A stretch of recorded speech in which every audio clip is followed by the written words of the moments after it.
Yeah, that's a good That's point. literally your job. You brought up a little thing that's actually pretty massive, which is interpreting notes and kind of Mr. Miyagi type shit.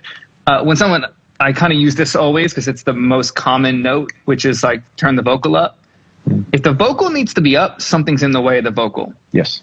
I rarely, besides this one, the story I just mentioned, I know why he said vocal up. And to me, it's too loud, but it's very exciting and it drives the record versus I had the drums driving the record, right? Like hip hop, the drums usually drive the record and the vocals in. Pop, it's kind of, you got to find the right balance.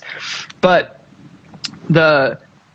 someone recently asked, yo, can you turn the vocal up? And I just energized the upper mids more, right? I just saturated in some more presence with like a warm tube kind of setting, just pushed it up a bit. I didn't turn the vocal up and it was approved, right? Like it's not always what is asked for. It's the comment is opening up dialogue about something that isn't feeling quite right yet. And then it is our job as engineers, producers, writers, whatever role to distill that down to whatever it actually is. Because sometimes there's 24 notes or 24 words or sentences or paragraphs that really mean one thing. Yep. That happens with really eccentric artists. It's like all you needed to do was say you wanted the guitars down.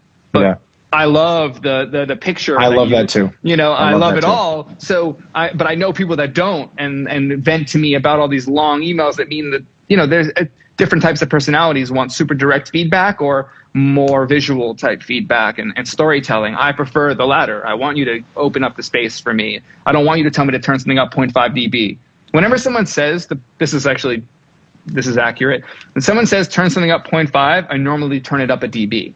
Yeah. Like I don't really do what anybody ever says to do. Yeah. Very rarely.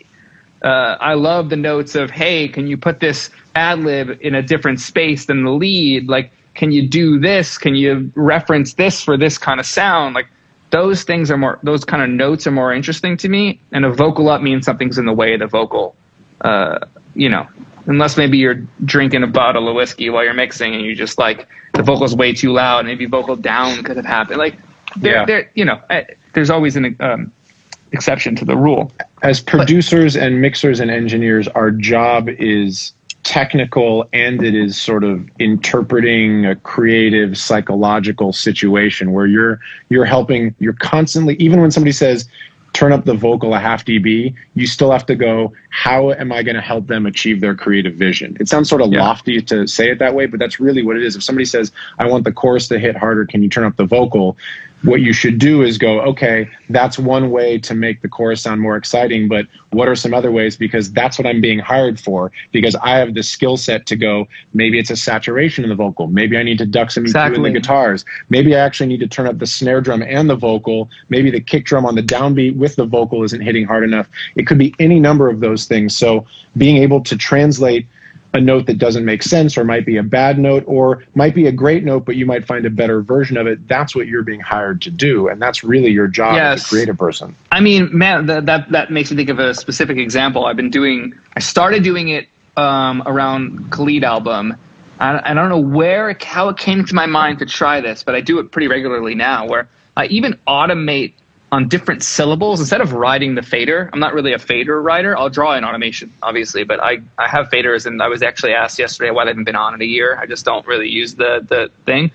But I'll automate saturation on words and on syllables instead of gain. Like I'll do clip gain, but I'll also just like if a chorus needs to come up, I automate presence. I could be on certain words. Like what if you want to have a reverb throw on a certain word? What if you saturate that one syllable like into the verb and it pushes and it becomes dense and then the verb gets distorted? Like we have so much technology to interpret things in ways unimaginable than well, let's turn the vocal up. Like sometimes that's the right move.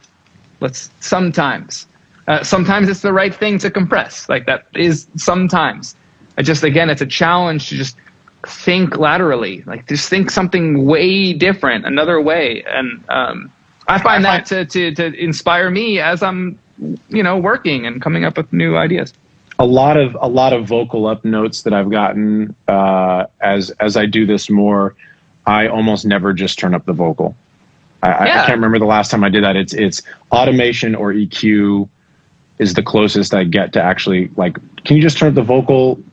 If the vocal's not loud enough, I just go, okay, I got to listen to it from the ears of where's the vocal not popping through? Why is it not popping through?